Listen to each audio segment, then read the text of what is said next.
Good morning, guys. Yeah. Maglalaglag ako ng barya ko na. Barya. Sa alkansya ko. Alkansya ko. Ayan, magulog siya, guys, ng barya. Mag-iipon daw siya.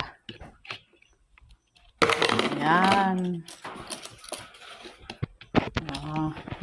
Magulog na siya. Sakto lang na. Kahit 5 at saka 10. 10 yung inanom niya, hinulog mo. Uray 10, pwede. Uray 20, di ko nakita, kaya niya, Kahit 20. Ay, pag napuno yan, madami ka. Dami kang pira. Nag-ipon ng pira, Uray 5 lang yan. Ayan, anong sabihin mo, ngay? Ay, very good. Kiss ka rin. Bye ka na. Bye. Bye.